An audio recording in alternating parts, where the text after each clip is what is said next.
There is a particular kind of silence that exists in the Australian outback, a silence so profound it feels less like an absence of sound and more like a physical presence. It's a heavy, sun-bleached quiet, broken only by the sigh of the wind through the gum trees and the distant, lonely cry of a gullah. I grew up wrapped in that silence, in this very farmhouse, its corrugated iron roof popping and cracking in the heat like a tired old bone. For 58 years, this has been my world. The worn floorboards knew the scuff of my childhood feet, the screen door, with its perennial squeak, framed a million sunsets over the endless, tawny plains. And at the heart of it all, the steady, unyielding presence of my parents. My father, Harold, was a man carved from the very land he worked. His hands were a roadmap of a life spent wrestling with drought, dust, and stubborn livestock. He spoke in short, clipped sentences, his emotions locked away tighter than the old tin box where he kept his shearing tallies. My mother, Agnes, was his mirror. Where he was hard earth, she was the practical, relentless sun that baked it. Her love wasn't expressed in hugs or tender words, but in perfectly darned socks, in a hot meal on the table at precisely 6 o'clock, in the sharp, citrus scent of lemon-scented eucalyptus she used to clean everything. Their world was one of routine, of necessity, of weathering storms both meteorological and financial. There was no room for frivolity. Dreaming was a luxury we couldn't afford. I was their only child, a late-life surprise, or perhaps a complication. I didn't fit the landscape. While my father saw a paddock and calculated the stock it could hold, I saw the way the morning light turned the grass to gold and dreamed of painting it. While my mother listened to the weather report, I listened to the ABC classical music program, the soaring violins a secret rebellion against the quiet. I felt like a weed in their field of wheat, out of place, persistent, and deeply, deeply unwanted in my difference. The great schism in my life, the one that carved a canyon between my past and my future, happened when I was 22. I met a man. His name was Leo, and he was from Brisbane. He was an architect, all bright ideas and easy laughter, a creature of the city with a passion for the ocean. He came to our town for a project. We met by chance at the one and only cafe, and within a year, I made the choice that would define me in my parents' eyes forever. I chose him. I chose a life away from the dust and the silence. The day I told them I was leaving, the silence in the kitchen was thicker than the flies at the screen door. My father stared into his teacup, his jaw working. My mother wiped the already clean counter with a furious, circular motion. "So, that's it then," she'd said, her voice like the snap of a dry twig. "You're throwing all this away for a fancy man and a bit of sea spray." There was no "we'll miss you," no "be happy." There was just the final, damning judgment. "You've always been too big for your boots, Dorothy." It was a farewell and a life sentence all in one. For 36 years, I built a life with Leo. A beautiful, noisy, vibrant life by the ocean. We had a daughter, Clara, who became the sun around which my universe revolved. We built a successful business. We traveled. We filled our home with art and music and friends. And through it all, I sent letters, I made phone calls, I sent photographs of Clara. The responses, when they came, were brief. A Christmas card with just their name signed. A short, factual call about the weather or the price of wool. The canyon between us remained, bridged only by the most fragile, bureaucratic of connections. When Leo passed 5 years ago, a part of me I thought was granite crumbled into sand. The silence in my own house then wasn't the familiar, baked silence of my childhood. It was a cold, hollow, aching void. I called my mother. Through my tears, I could hear the static on the line, the vast distance between us. Her response was, "Well, these things happen, Dorothy. You have to be strong." There was no "come home," no "I'm here." Just an instruction to endure. It was then I truly understood that the distance was not measured in kilometers, but in the unyielding landscape of their hearts. In my grief, I found a strange kind of strength. Leo had left me comfortable, and with Clara grown and living her own life in London, I was untethered. On a whim, a year after he died, I took a trip, a pilgrimage to a place Leo and I had always dreamed of visiting. It was a wild, untouched stretch of coastline in Queensland, a place where the rainforest met the reef. And there, perched on a cliff overlooking the Coral Sea, was an old, neglected villa. It was a grand, sprawling thing, bleached by salt and sun, its gardens running wild. But I saw past the decay. I saw what it could be. I saw Leo's architectural eye in the lines of it. I heard the music of the waves he loved, and I felt, for the first time since his death, a flicker of something that wasn't grief. It was purpose. I bought it. I sold our city home, poured a significant part of our savings, and embarked on the monumental task of restoration. It became my therapy, my obsession. For 2 years, I oversaw every detail. I chose every tile, every piece of timber, every shade of paint. I wanted it to be a tribute to Leo, a testament to the life we built, a sanctuary forged from love, not just a house built from necessity. It cost nearly $6 million by the end, a figure that would have made my father scoff with derision. It wasn't just a villa, it was my heart made tangible. It was my declaration that love, beauty, and dreams were not frivolities. They were essentials. The day it was finished, I stood on the vast, open-air terrace, the turquoise water stretching to the horizon, the air sweet with the scent of frangipani and salt. It was more beautiful than I had ever imagined. And my most fervent thought was of my parents. I pictured them here, sitting in the comfortable loungers, feeling the ocean breeze on their weathered faces. I imagined my father, maybe, just maybe, letting a smile touch his lips at the sheer scale of the sky. I imagined my mother admiring the quality of the linen. It was a foolish, hopeful dream, a child's dream. But I was still that child, yearning for approval that had been withheld for a lifetime. I called them. My heart hammered against my ribs like a trapped bird. I poured my soul into the invitation. I told them about the villa, about the journey, about how much I wanted them to see it, to stay as long as they liked. I offered to fly them first class, to have a car meet them, to make everything effortless. I held my breath, waiting for a crack in the fortress wall. The silence on the other end of the phone was the same sun-bleached silence of my childhood. Then, my mother's voice, clear and firm. "Dorothy, that's a very long way to go. Your father's back is playing up again. And with the harvest coming on, it's just not a good time. It sounds extravagant. Extravagant." The word landed like a blow. It wasn't just a refusal. It was a rejection of my entire life, of everything I was and everything I had built. It was the final, definitive confirmation that the weed would never be welcome in the wheat field.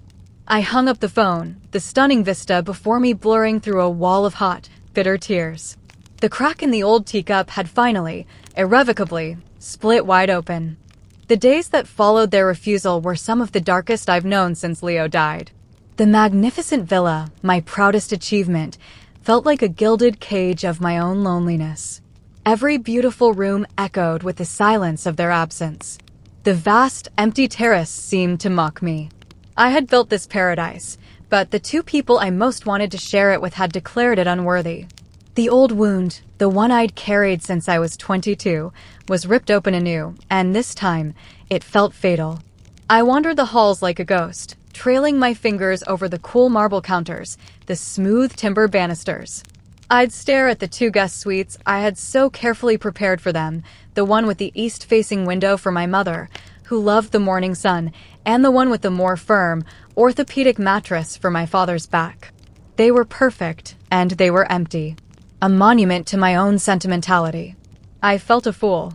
A 60-year-old woman, reduced to a sobbing child because her mummy and daddy didn't want to come to her new house. It was Clara, my brilliant, fierce daughter, who pulled me back from the brink. She called from London, her voice crackling with indignation down the line. "They did what?" "Oh, Mum.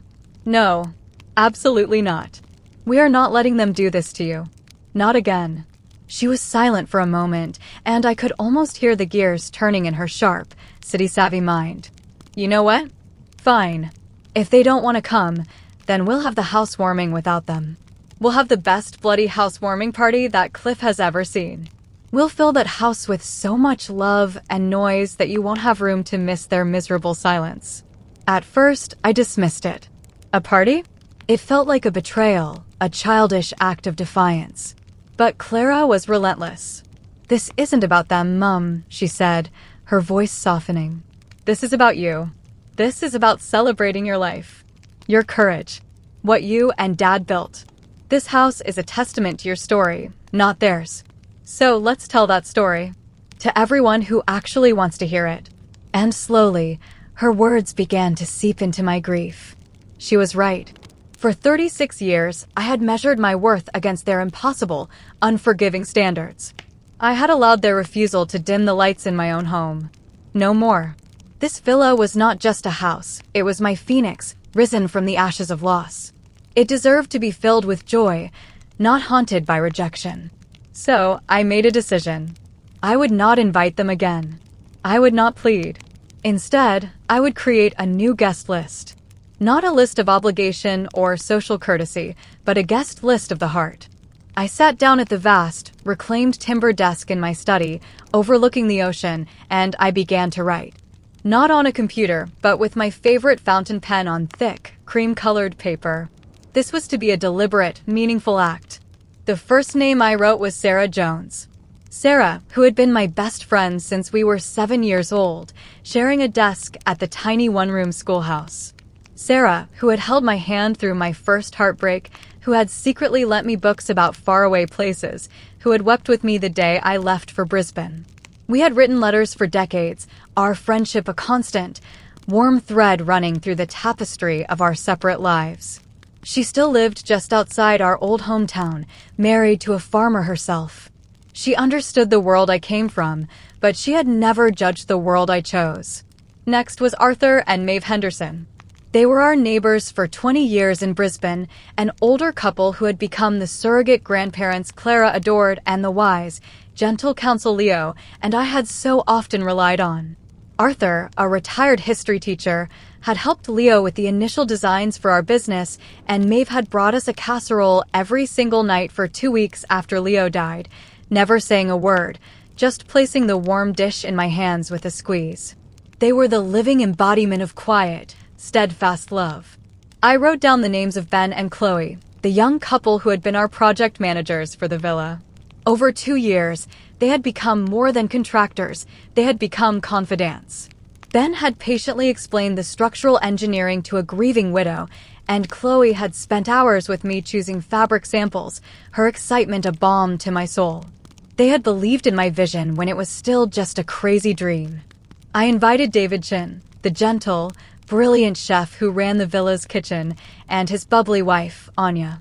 I invited old university friends I hadn't seen in decades, but with whom I had recently reconnected. I invited the members of my book club, women who had debated literature and life with me over countless glasses of wine. I invited Clara, of course, and her partner, James, and I felt a surge of joy imagining their energy filling the space. It was an eclectic group, spanning generations and backgrounds. They were the people who had shown up. The ones who had sent a card when Leo died, who had called just to check in, who had shared a memory of him that made me laugh through tears. They were the ones who saw my villa not as extravagance, but as Dorothy's triumph. Clara, bless her, took charge of the logistics from London. She handled the flights, the transfers, the itineraries. She insisted it was her gift to me. "You built the house, Mum," she said. "Let me help you build the memory." As the RSVPs started to trickle in, each one a little jolt of anticipation, the atmosphere in the villa began to shift. The silence was no longer heavy, it was pregnant with promise.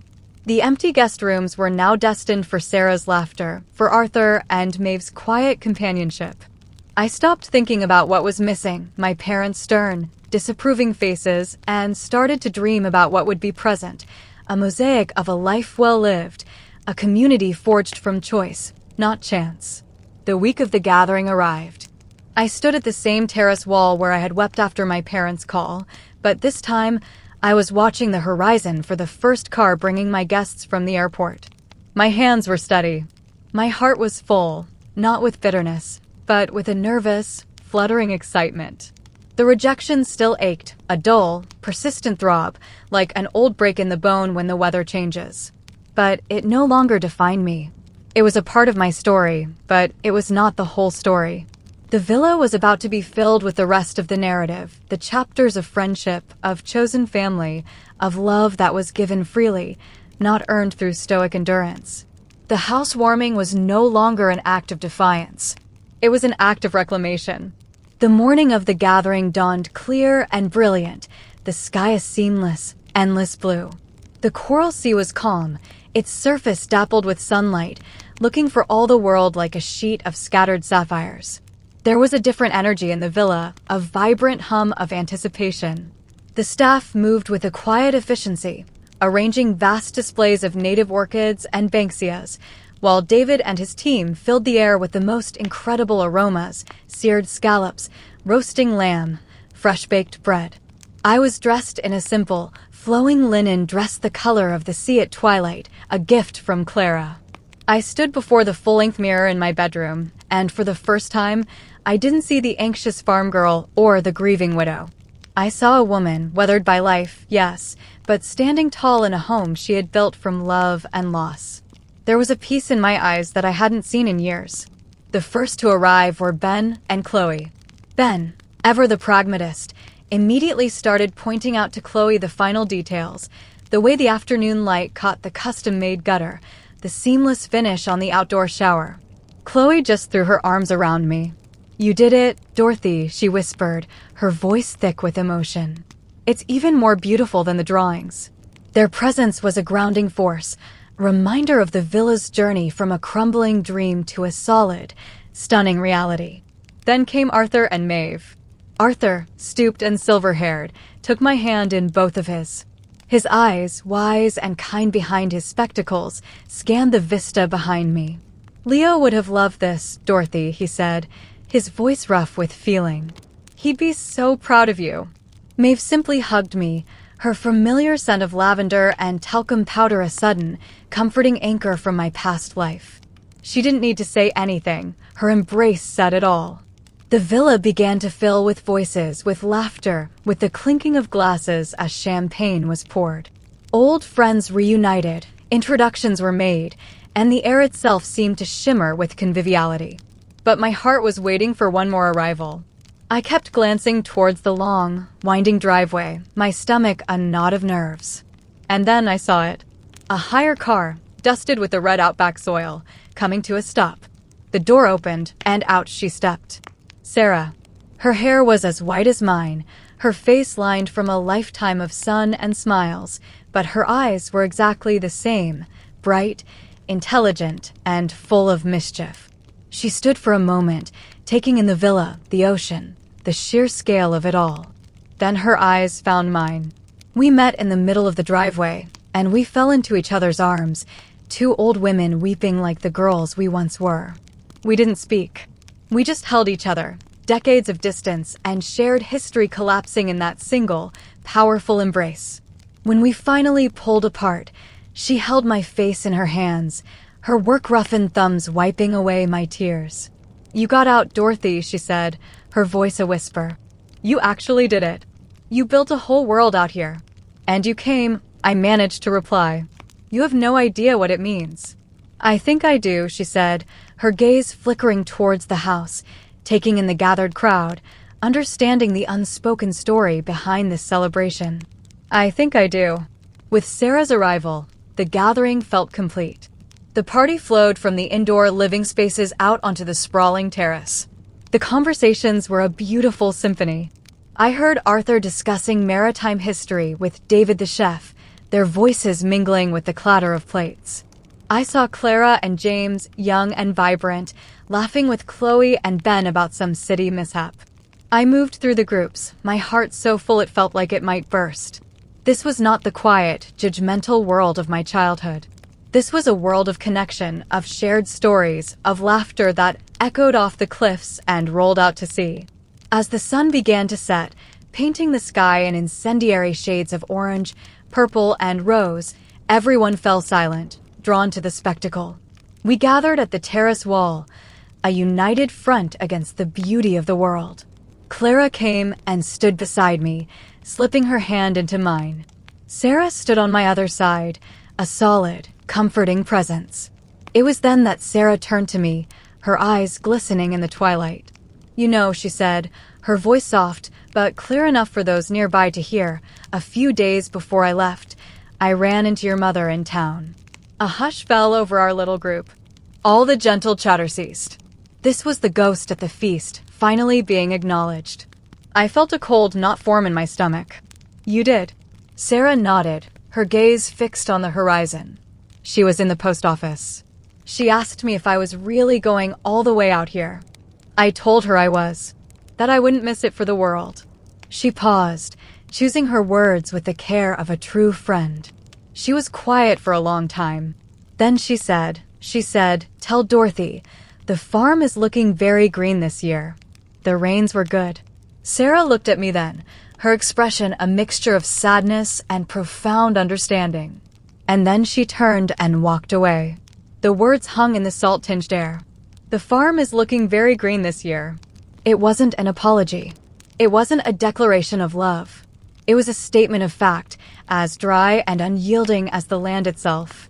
But in the language of my parents, it was the closest thing to a blessing I would ever receive. It was an acknowledgement of my world from the heart of hers. The rains were good. Life, in its own stubborn way, persisted. A single, hot tear traced a path down my cheek, but it was not a tear of bitterness. It was a tear of release. A final, absolute understanding. They were who they were. They could not give what they did not possess. Their love was as practical and undemonstrative as a good harvest. And in that moment, I finally, truly forgave them. I let them go. I squeezed Sarah's hand, then Clara's. I looked around at the faces of my friends, my chosen family, illuminated by the dying embers of the sun. Their love was not conditional on the color of the fields or the price of wool. It was extravagant and messy and loud and beautiful. Later, as the stars pricked the velvet sky and the gentle murmur of conversation continued, I stole a moment alone. I walked down the path to the small, private cove below the villa. The sand was cool beneath my bare feet. I could still hear the faint, happy sounds of my party drifting down from the cliffs above, a melody woven with the rhythmic sigh of the waves. I picked up a small, perfect conch shell from the water's edge. I held it to my ear, as I had done as a child on a rare trip to the beach. The roar of the ocean inside was a constant, powerful reminder of the vast, interconnected world. I had spent my life trying to hear a different sound in that shell, the sound of my parents' approval, the sound of a welcome home that never came.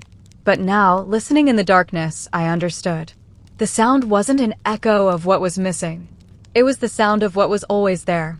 The sound of my own life, vast and deep and full of its own beautiful music. The sound of Leo's love, which had never left me. The sound of Clara's laughter. The sound of Sarah's lifelong friendship. The sound of this villa, my sanctuary, my heart made whole. I placed the shell back in the sand, a offering to the tide. I turned my back on the ocean and looked up at the villa, its windows glowing with warm, golden light, filled with the people who chose to be here with me. It was more than enough. It was everything. And as I walked back up the path, towards the light and the laughter, I knew, with a certainty that settled deep in my bones, that I was finally, completely home.